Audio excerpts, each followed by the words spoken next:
obuwumbi 7 ate ebitongole ebikeso okuli ekya ISO ne ESO bifunye obuwumbi 5. Parliament ewereddwa obuwumbi 156, esiga eddamu zirifunye obuwumbi 31 ate woofiisi ya Ssaababalirizi wa gavumenti efunye obuwumbi 19. Obuwumbi 364 bugenze mu kitongole ekya UNRA ekivunaanyizibwa ku by'enguudo okusasula ba contractor abakola enguudo. Okutwalira wamu mu mwaka gw'ebyensimbi guno 2023-2024 gavumenti esaasaanyiza ensimbi trillioni 7.513 okusasula emisaala egy'abakozi baayo. Kuno kuliko n'ensako y'abakozi ba gavumenti n'akasiimo k'abaaliko abakozi baayo. Omutesiteesi omukulu wa minisitule y'ebyensimbi Ramadhan Gobi alangiridde okufulumya ensimbi zino n'alabula abateekerateekera ebitongole bya gavumenti bakomye okuwandiisanga abakozi ba gavumenti abapya. The preliminary report from the Ministry of Public Service in respect of the ongoing verification indicates that some accounting officers have been recruiting staff over and above the approved wage bill for this financial year and went ahead to access them into the payroll, causing shortfalls again and in total disregard of our circulars. I have the list of these votes that have undertaken unauthorized recruitments, and I am going to take appropriate action against the accounting officers as well as their technical staff. Mu mbeera y'emu Ramadhan Gobi alagidde abakulira ebitongole ebyo okusasula abakozi ba gavumenti emisaala mu budde kubanga ensimbi z'omusaala zonna ezisindise. Accounting officers must ensure that they pay wages, salaries, pension and gratuity by the 28th of every month. I've already signed off all of these releases I've read for you. So there is no excuse for people not getting their salary on time. Number 2, accounting officers must prioritize payment of service providers on time and avoid accumulation of arrears. Matthew Kanyamunyo eyayatiikirira ennyo olw'okukwata emmundu n'akuba amasasi agatta omusajja Akena olw'okukolobola ku mmotoka ye. Daaki akkiriziddwa okuddamu okwetaaya oluvannyuma lw'okusibwa mu kkomera emyaka 5 okuva mu Novemba w'omwaka 2016. Olw'omusango gwe yazza mu Novemba wa 2016, Matthew Kanyamunyo ayaniriziddwa abafamire ye ku ssaawa 4 ez'okunkya. Omulamuzi wa kooti enkulu mu Kampala Stephen Mbiru yasingisa Kanyamunyo omusango ogw'okutta Akena ng'amukuba amasasi mu ng'ennaku z'omwezi 12 omwezi ogwa Novemba 2022 era n'amusalira ekibonerezo kya kusibwa mu kkomera emyaka 5 n'omwezi gumu. Obujulizi mu kooti bulaze nti Kanyamunyo yakuba Akena amasasi ng'amulanga okukolobola ku mmotoka ye. Okusinziira ku mwogezi w'amakomera Frank Baine, Kanyamunyo tamazeeyo obusibe bwe bwonna obw'emyaka 5 egyamusalirwa kubanga ayoleseza empisa mu kiseera kyamaze mu kkomera eryo era abadde mukozi nnyo. Bw'aba yeeyisiza bubi waliwo ennaku zitubanga tugabye era ne tuddamu ne tuzimwongerako. Tuyina ennaku 3 ze tusobola musibe gy'asobola kubanga afulumirako. Tuyina kye tuyita latest period of discharge, ekitegeeza nti obusibe bwona obukola nga tetukusaliddeko olunaku yadde lumu. Ne tujja tubeera ne kye bayita earliest period of discharge. Earliest period of discharge nga bw'oba ofunye akasiimu oba ofuluma ddi. Naye olunaku olwokusatu kye tuyita final day of release bw'oba nti oli yes yeeyisamu bulungi ate n'atuuka wakati n'abyonoona ennaku ezaali zimusonyiddwa ne bazimuzzaako aba afuluma ddi. So nti kirungi ono akoze obusibe n'abumala nga tewali kuba nti bamwongezaako. Kanyamunyo okukkiriza omusango guno yasooka kuyingira mu nteeseganya n'omwabi wa gavumenti mu nkola ya plea bargain n'akkiriza okumukendereza ku kibonerezo ekyo okubanga teyalina kigendererwa kyonna kyakutemula Kenneth Akena wabula bwali busungu. Kanyamunyo yasoose kuvunaanibwa ne muganzi we Cynthia Munywangali yasooka kuvunaanibwa ne muganzi we Cynthia Munywangali wamu ne muganda we Joseph Kanyamunyo kyokka oluvannyuma ne bayimbulwa. Ministry y'ebyensimbi ebulidde Parliament nti egenda kuwaayo ensimbi endala obuwumbi 17 ezaasigalayo ku buwumbi 97 ezaweebwayo okuddabiriza ekisaawe ky'e Namboole. Ekisaawe kino kimalirizibwa ekisobozesa Uganda okukyaza emipiira ku butaka. Olunaku lw'eggulo Nampala oludda oluvuganya gavumenti John Baptist Nambeshe yabuulidde paalamenti nti baafuna alipoota okuva mu kibiina ekiddukanya omupiira ku ssemazinga wa Afrika ekya kaafu ng'eraga nti ekisaawe ky'e Namboole kiremereddwa okutuukiriza ebisaanyizo eby'okuteekateeka empaka z'emizannyo ku mutendera gw'ensi yonna nga kino kyavudde ku mulimu guno okukolebwa akasoobo.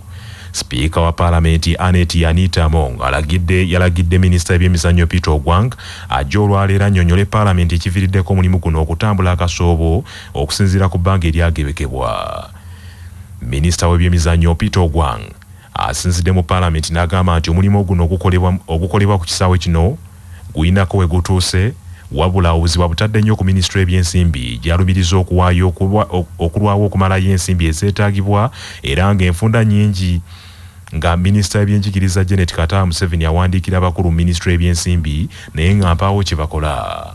The Ministry of Education and Sport has repeatedly appealed to the Ministry of Finance, Planning and Economic Development to release the funds for the completion works on 28th February 2024. No funds have been credited to the bank accounts for Namboole National Stadium. My senior minister has written 3 letters right from December to date. That's what we have as far as Namboole is concerned. Minisita ombeezi w'ebyensimbi n'okuteekerateekera eggwanga Amos Lugoloobi mukwano okulaagumiza eggwanga nti ebbanja ery'obuwumbi 17 bagenda kuziwaayo eri abali ku ddimu ery'okutereeza ekisaawe ky'e Namboole akadde konna. We just had a discussion with my senior Honorable Matia Kasaija on the issue of the balance of 17 billion shillings. The 17 billion shillings should actually not be a problem. I want to commit to this country that and Parliament that the 17 billion shillings, which is a balance of the 97 billion shilling that was recently approved, will be made available to ensure that the Namboole rehabilitation project is executed. And we are going to trigger the process today to ensure that the money is made available. Sipiika Anita Among mu mbeera eno alagidde minisita Lugoloobi akwatagane ne bekikwatako ku nsonga y'ensimbi zino ensimbi eziweerezebwe mu minisitule y'ebyemizannyo bwangu ddala oluvannyuma ategeeze paalamenti.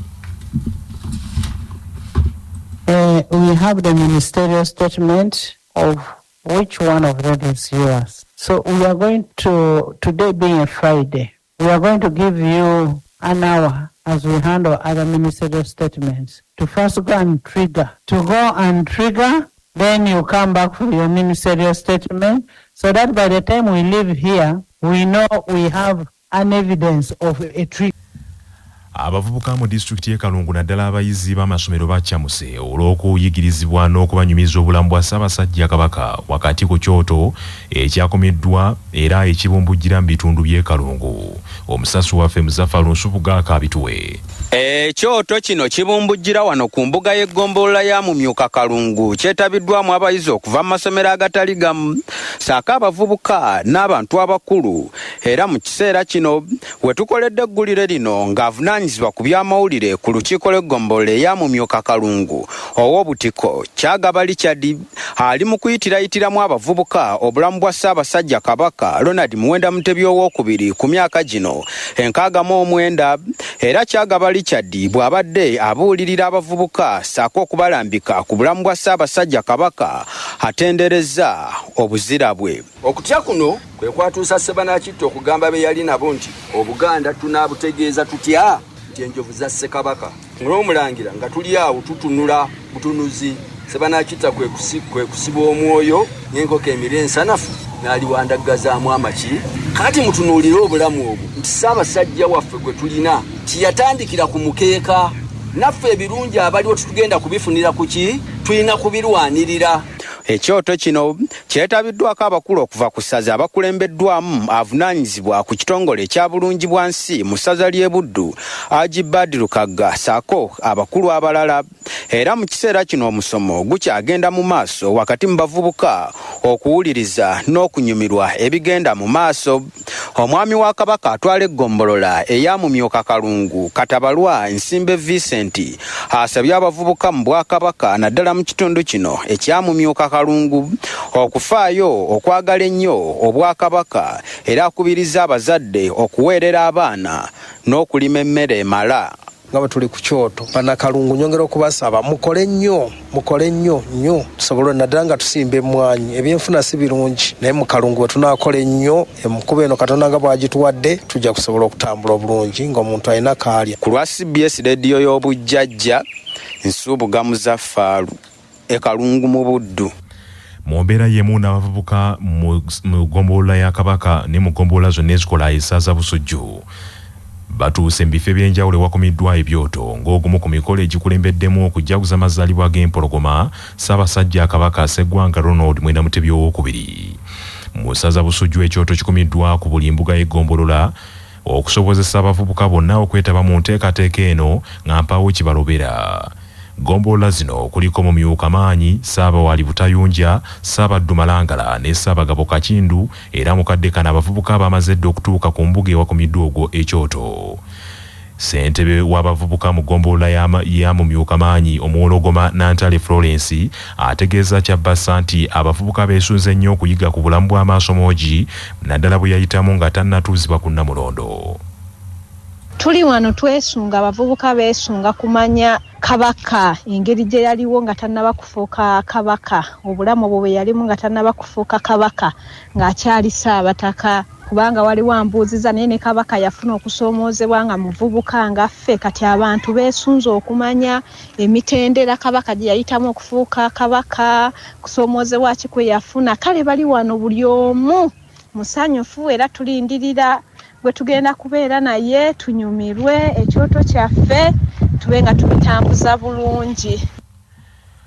Abakulembeze b'ekibiina kya Democratic Party batabukidde bannakibiina abatandise okwekiika mu nteekateeka ezayanjuddwa ekibiina ez'okutegeka okulonda okw'obukulembeze bw'ekibiina okuva wansi ku byalo okutuuka ku bwapulezidenti bwakyo. Okusinziira ku bakulembeze ba DP okuva lwe balangirira enteekateeka ez'okulondesa obukulembeze obujja obw'ekibiina ekyo, ebiwayi bingi byatandikirawo okulemesa akaweefube waabwe nga bagamba nti abategeka okulonda kuno si be batuufu.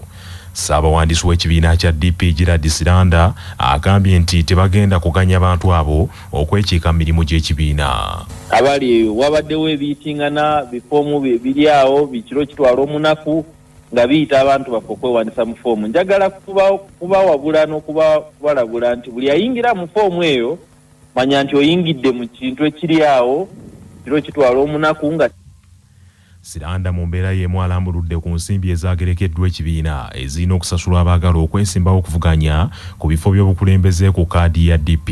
Abamu bagambye lwaki nakoze proposal obwa president twetaaga $2 million oba obwagala, obwa secretary general $15 million. Naye eyo proposal NEC erina obuyinza obugisalawo ne bugamba nti tujjeewo teri kusasula oba nti twongedde oba tuzikendezeza. Reasoning eriwo nti twali tufuna obuyambi okuva mu babaka ba parliament nga bawera kati tulina batono.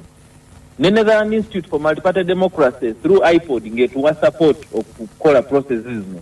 Ne DGF bino byonna ebibiina tebikyaliwo because DGF wano yagobebwa nevaawo tekyakola. Therefore ezo zonna ze zigenda tuyamba kuba tuteekateeka okukola enkuŋŋaana buli mu region tubeere ne televised debate. Ebyo nga bikyali bityo ababaka ba Parliament bannakibiina kya DP abawakanya obukulembeze bwa Minisita Norbert Mao batandise okutalaaga ebitundu by'eggwanga okuzza amaanyi mu bannakibiina ekyo n'okubawandiisa n'okubatuusaako era n'obubaka obw'enjawulo. Bano abakulembeddwamu omubaka wa Buikwe South Dr. Michael Lulume Bayiga ne Richard Lumu owa Mityana South batandikidde mu kitundu ky'e Busoga mu disitulikiti y'e Iganga gye basinkanidde banna DP ku mitendera egy'enjawulo. Dr. Lulume Bayiga agambye nti baagala okumanya omuwendo omutuufu gwa bannakibiina abaasigala ku mulamwa gw'ekibiina ekyo oluvannyuma bateeketeeka okulonda okuva wansi ku byalo baddemu okuzimba ekibiina. Era tulese ne registers ezigenda okubayamba okutuuka ku bamemba baffe okuviira ddala ku kyalo. Bajja kutuweereza registers zino ng'omwezi guno tegunnaggwako, era kituyamba oluvannyuma okutandika okuteekawo structures ez'ekibiina kyaffe okuviira ddala ku kyalo. DP kibiina ky'amaanyi nnyo mu Busoga era tujja kujjukira nti omugenzi Professor Kyesimira ye muntu eyasinga okufuna obululu obungi mu kulonda kwa kinaana mu Uganda yonna. Omubaka wa Mityana South mu Parliament Honorable Richard Lumukizito mu nsisinkano eno agambye nti bagenda kupondooka okutuusa ng'ekibiina kya DP kizze ku mulamwa. Omuzimu ogwali guyingidde mu nnyumba ya kitaffe nga gugobamu abantu, gubba abantu, gutawaanya abantu. Naye omuzimu ogwo gulabika gugenda ggobwa. Akati bwe gunaaba gumaze okugenda, tujja kwera ennyumba, gigobemu buli kimu kyonna tuginyookeze, gyonna egiba gisigaddemu gigende.